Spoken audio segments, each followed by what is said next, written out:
এবং আপনাদের সাথে মোলাকাত করবেন ইনশাআল্লাহ। নারায়ে তাকবীর, নারায়ে তাকবীর, আল্লাহু আকবার।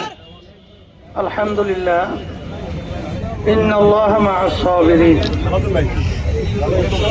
সাদাকাল্লাহুল আলিয়্যুল আযীম।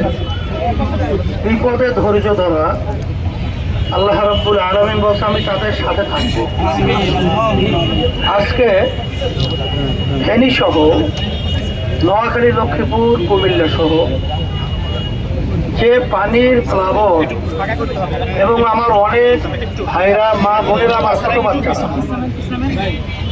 এমন অসহায় অবস্থায় দিন রাত্রি যাপন করছেন, যেটা দেখে, যেটা শুনে কোন হৃদয়বান মানুষ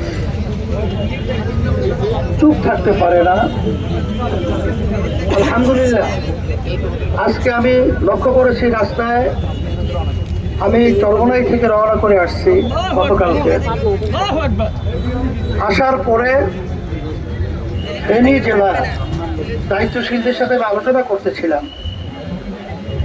তারা বলতেছিল, হুজুর আসলে ঢাকা বা বাহিরে থেকে এখানে যে মানুষ কত কঠিন দুর্ভোগে আছে, কত কষ্টের দিন রাতে যাপন করছে, হুজুর এটা বলে বোঝানো সম্ভব না। কোনো মোবাইল সহ কোনো বিভিন্ন যোগাযোগের ব্যবস্থা নেই, কারেন্ট নেই, এমন সেখানে যে যাবে পানির স্রোতে কোনো স্পিড বোট সহ কোনো নৌকা ট্রলার পর্যন্ত চলতে পারছে না। তারা কোন অবস্থায় আছে? রব্বুল আলামিনের কাছে দোয়া করি আল্লাহ যেন তাদেরকে সব দিক থেকে হেফাজত করেন। এবং সাথে সাথে প্রশাসনে যারা দায়িত্ব পালন করছেন, কেয়ারটেকার সরকার সহ, আমি শুনতেছিলাম যে আপনাদের দায়িত্ব পালন আলহামদুলিল্লাহ আপনারা করছেন। প্রশাসনের ভাইদের আপনাদের অনেক ধরনের ব্যবস্থাপনা সরকারিভাবে রয়েছে। আপনারা আন্তরিকভাবে আরও সচেষ্ট হবেন, আরও জোরালোভাবে আপনারা আমার অসহায় ভাইদের, মা বোনদের, আমাদের বাচ্চাদের পাশে দাঁড়ানোর জন্যে বিশেষ করে আমি আপনাদেরকে অনুরোধ করছি। এবং বিশেষ করে এলাকার এবং বাংলাদেশে আল্লাহ রাব্বুল আলামিন যাদেরকে ক্ষমতা দান করেছেন, তৌফিক দান করেছেন, এই অসহায় ভাইদের, মা বোনদের পাশে আমাদের যাকে জীবন আল্লাহ তৌফিক দান করছেন, তাদের পাশে এই বিপদের সময় আমাদের দাঁড়ানো এবং তাদের সহযোগিতায় আগায় আসার জন্য আমি সকলকে উদাত্ত আহ্বান জানাচ্ছি। এবং সাথে সাথে দেশ বিদেশ সহ যারাই আছেন, আজকে বাংলাদেশের যে করুণ অবস্থা চলছে, বিশেষ করে ফেনী, কুমিল্লা, লক্ষ্মীপুর সহ কুমিল্লা, নোয়াখালী যে অবস্থা চলছে, এটা আমার ভাষায় আলোচনা করে বোঝানো কঠিন বা বোঝানো সম্ভব নয়।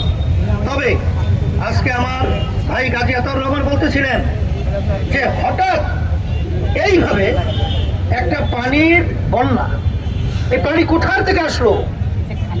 আমরা যেটা দেখছি, আমরা যেটা শুনতেছি, আমাদের পাশের রাষ্ট্র ভারত, তারা হঠাৎ সম্পূর্ণ আন্তর্জাতিক আইন অমান্য করে আমাদেরকে কষ্ট দেওয়ার জন্যে, আমাদের ছোট ছোট বাচ্চাদেরকে মারার জন্যে, আমার ভাই বোনদেরকে হত্যা করার জন্যে আমরা বলবো সম্পূর্ণ ষড়যন্ত্র করেছে। আমরা এর প্রতিবাদ করছি, আমরা এর আন্তরিকভাবে দুঃখ প্রকাশ করছি। যেই ধরনের আচরণ, এটা কখনোই আপনাদের করা ঠিক হবে না।